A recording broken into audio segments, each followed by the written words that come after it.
What up, guys? My name is Seth the Programmer, and in this video I'm going to be discussing a theory I had with another friend of mine that we discussed before.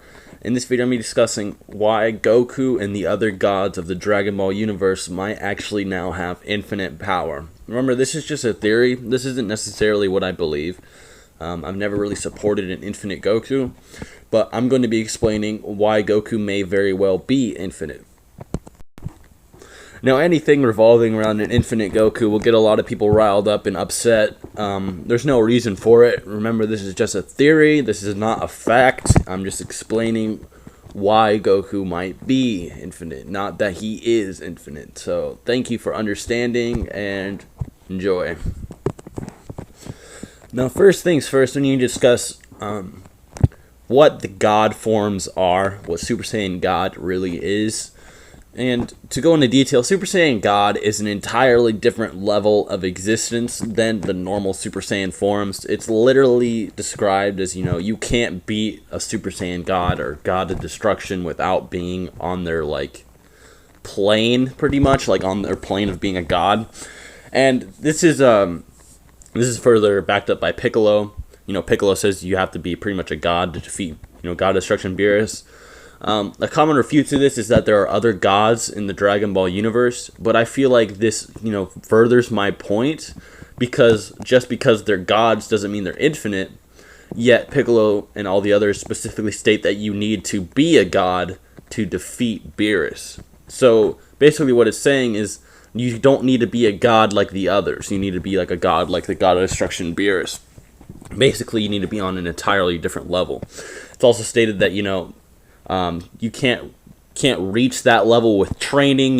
Whis states to Vegeta, even if you trained your entire life, you'll never reach this level. You need to become a god. And I feel like the gods of destruction are slightly different than the normal gods of the Dragon Ball universe, because obviously they're much more powerful.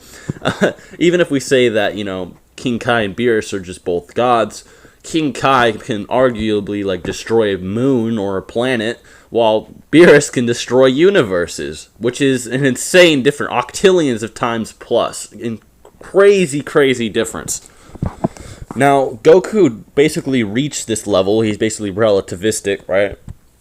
And he's reached it in his base form.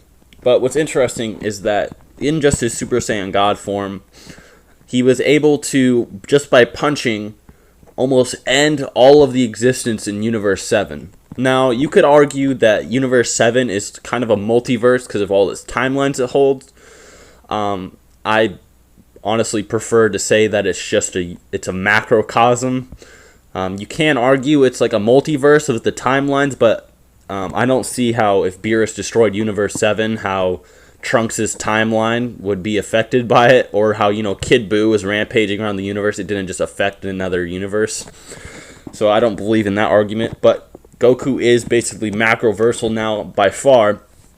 What's interesting is the fourth dimension. Fourth dimensional is infinitely above three-dimensional, and it should be noted that a universe, especially in Dragon Ball, is considered basically infinite. The universe in Dragon Ball is infinite. Practically. It's like our universe that spans almost infinitely.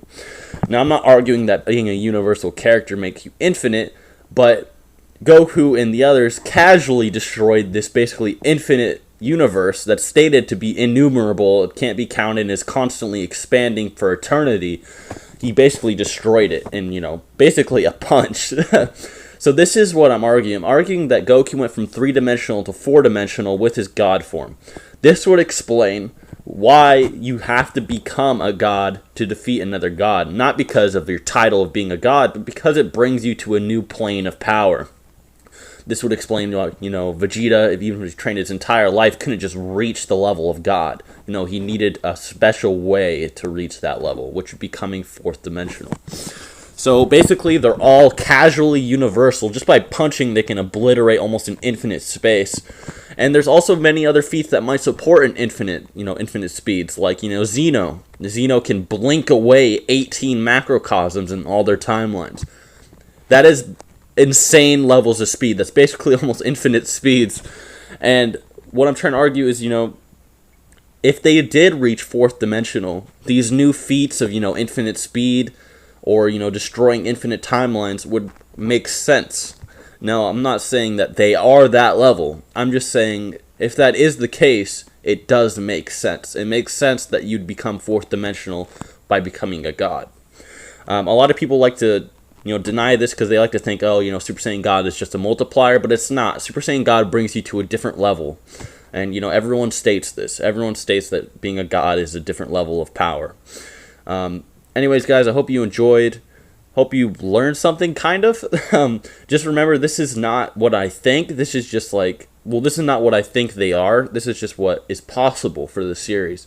And anyways, guys, thank you for watching, and until next time.